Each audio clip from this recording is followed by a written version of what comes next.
ಭಾರತ ಮತ್ತು ಐರ್ಲೆಂಡ್ ತಂಡಗಳ ನಡುವಿನ ಮೊದಲ ಟಿ20 ಪಂದ್ಯದಲ್ಲಿ ಭಾರತ ಐರ್ಲೆಂಡ್ ಎದುರು 34 ರನ್ಗಳ ಅಂತರದ ಒಂದು ಹೀನಾಯವಾದಂತಹ ಸೋಲನ್ನ ಕಂಡಿದೆ. ಇನ್ನು ಮೊದಲ ಟಿ20 ಪಂದ್ಯದಲ್ಲಿ ಭಾರತ ಐರ್ಲೆಂಡ್ ಎದುರು 34 ರನ್ಗಳ ಅಂತರದ ಒಂದು ಹೀನಾಯವಾದಂತಹ ಸೋಲನ್ನ ಕಂಡ ಬಳಿಕ ಟೀಮ್ ಇಂಡಿಯಾದ ಟಿ20 ತಂಡದ ನಾಯಕ ಶ್ರೇಯಸ್ ಅಯ್ಯರ್ ಹೇಳಿದ್ದೇನೆ ಎಂಬುದರ ಡೀಟೇಲ್ಸ್ ಅನ್ನ ಈ ವಿಡಿಯೋದಲ್ಲಿ ನಾವು ನಿಮ್ಮ ಜೊತೆ ಶೇರ್ ಮಾಡಲಿದ್ದೇವೆ. ಈ ಸುದ್ದಿಯ ಡೀಟೇಲ್ಸ್ ಅನ್ನ ಕೊಡುವುದಕ್ಕಿಂತ ಮುಂಚೆ ನೀವು ಟೀಮ್ ಇಂಡಿಯಾದ ಅಭಿಮಾನಿಗಳಾಗಿದ್ದಲ್ಲಿ ಈ ವಿಡಿಯೋಕ್ಕೊಂದು ಲೈಕ್ ಮಾಡಿ. ಹಾಗೆಯೇ ಟೀಮ್ ಇಂಡಿಯಾ ಐರ್ಲೆಂಡ್ ಎದುರಿನ ಎರಡನೇ ಟಿ20 ಪಂದ್ಯದಲ್ಲಾದರೂ ಗೆಲುವನ್ನ ಕಾಣುವುದರ ಮೂಲಕ ಟಿ20 ಸರಣಿಯನ್ನ ಸಮಬಲ ಮಾಡಿಕೊಳ್ಳುತ್ತದೆ ಅಂತ ನಿಮಗೆ ಅನಿಸುತ್ತದೆಯೋ ಅಥವಾ ಇಲ್ಲವೋ ಎಂಬ ನಿಮ್ಮ ಅನಿಸಿಕೆಯನ್ನ ತಪ್ಪದೇ ಕಮೆಂಟ್ ಬಾಕ್ಸ್ ಅಲ್ಲಿ ತಿಳಿಸಿ ಕೂಡ. ಬೆಲ್ಫಾಸ್ಟ್ ನಲ್ಲಿ ಭಾರತ ಮತ್ತು ಐರ್ಲೆಂಡ್ ತಂಡಗಳ ನಡುವಿನ ಮೊದಲ ಟಿ20 ಪಂದ್ಯದಲ್ಲಿ ಟಾಸ್ ಅನ್ನ ಗೆದ್ದಂತಹ ಭಾರತ ಮೊದಲು ಫೀಲ್ಡಿಂಗ್ ಅನ್ನು ಆಯ್ಕೆ ಮಾಡಿಕೊಂಡಿತು. ಇನ್ನು ಟಾಸ್ ಸೋತು ಮೊದಲು ಬ್ಯಾಟಿಂಗ್ ಇಳಿದಂತಹ ಐರ್ಲೆಂಡ್ ನಿಗದಿತ 20 ಓವರ್ನಲ್ಲಿ 9 ವಿಕೆಟ್ ಅನ್ನು ಕಳೆದುಕೊಂಡು 182 ರನ್ಗಳನ್ನ ಹೊಡೆಯಿತು.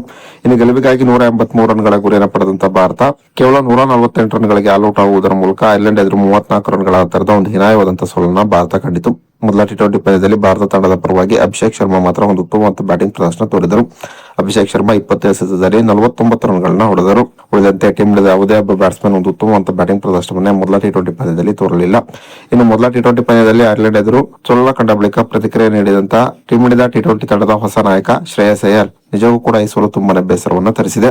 ಐರ್ಲೆಂಡ್ ಎದುರಿನ ಮೊದಲ ಟಿ20 ಪಂದ್ಯವನ್ನ ಗೆಲುವನ್ನ ಕಾಣುವುದರ ಮೂಲಕ ನನ್ನ ಟಿ20 ನಾಯಕತ್ವದ ಜವಾಬ್ದಾರಿಯನ್ನ ಆರಂಭಿಸಬೇಕೆಂಬ ಉತ್ಸಾಹದಲ್ಲಿ ನಾನಿದ್ದೆ. ಆದರೆ ಅದು ಸಾಧ್ಯವಾಗದಿದ್ದಕ್ಕೆ ಅತೀವವಾದಂತಹ ಬೇಸರವಾಗಿದೆ. ನಿಜವೂ ಕೂಡ ಐರ್ಲೆಂಡ್ ನಮ್ಮ ಎದುರು ಎಲ್ಲಾ ಭಾಗದಲ್ಲೂ ಕೂಡ ಒಂದು ಅದ್ಭುತವಾದಂತಹ ಪ್ರದರ್ಶನವನ್ನು ತೋರಿತು. ಬ್ಯಾಟಿಂಗ್ ನಲ್ಲೂ ಕೂಡ ಐರ್ಲೆಂಡ್ ಒಂದು ಉತ್ತಮವಾದ ಪ್ರದರ್ಶನವನ್ನು ತೋರುವುದರ ಮೂಲಕ 182 ರನ್ಗಳ ಒಂದು ಉತ್ತಮ ಮೊತ್ತವನ್ನು ಕಲೆ ಹಾಕಿತು.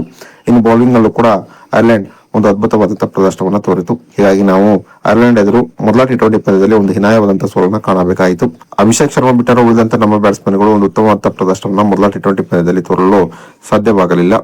ಖಂಡಿತವಾಗಿ ಎರಡನೇ ಟಿ20 ಪಂದ್ಯದಲ್ಲಿ ಒಂದು ಉತ್ತಮವಾದ ಪ್ರದರ್ಶನ ತೋರಲು ಪ್ರಯತ್ನ ಪಟ್ಟು ಸರಣಿಯನ್ನು ಸಮಬಲ ಮಾಡಿಕೊಳ್ಳಲು ಎಲ್ಲಾ ರೀತಿಯಾದಂತಹ ಪ್ರಯತ್ನವನ್ನ ನಾವು ಮಾಡುತ್ತೇವೆ. ಇನ್ನು ವೈಭವ್ ಸೂರ್ಯವಂಶಿ ಮೊದಲ ಟಿ20 ಪಂದ್ಯದಲ್ಲಿ ಕಣಕ್ಕಿಳಿಯದಿರುವುದರ ಬಗ್ಗೆ ಕೂಡ ಪ್ರತಿಕ್ರಿಯೆ ನೀಡಿದಂತ ನಾಯಕ ಶ್ರೇಯಸ್ ಅಯ್ಯರ್ ಖಂಡಿತವಾಗಿಯೂ ವೈಭವ್ ಸೂರ್ಯವಂಶಿಗೆ ಅತಿ ಶೀಘ್ರದಲ್ಲೇ ವೈಭವ್ ಸೂರ್ಯವಂಶಿಗೆ ತಂಡದ ಪ್ಲೇಯಲ್ಲಿ ಸ್ಥಾನ ಸಿಗುತ್ತದೆ ಎನ್ನುವುದರ ಬಗ್ಗೆ ಎರಡು ಮಾತಿಲ್ಲ.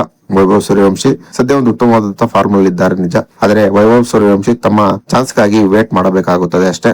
ವೈಭವ್ ಸೂರ್ಯವಂಶಿಗೆ ಎರಡನೇ ಟಿ20 ಪಂದ್ಯದಲ್ಲಿ ತಂಡದ ಪ್ಲೇಯಲ್ಲಿ ಸ್ಥಾನ ಮಾಡಿಕೊಳ್ಳಲು ಎಲ್ಲಾ ರೀತಿಯಾದಂತಹ ಪ್ರಯತ್ನವನ್ನು ನಾವು ಮಾಡುತ್ತೇವೆ ಎಂಬ ಮಾತನ್ನ ಶ್ರೇಯಸ್ ಅಯ್ಯರ್ ಇದೇ ಸಂದರ್ಭದಲ್ಲಿ ಹೇಳಿದ್ದಾರೆ.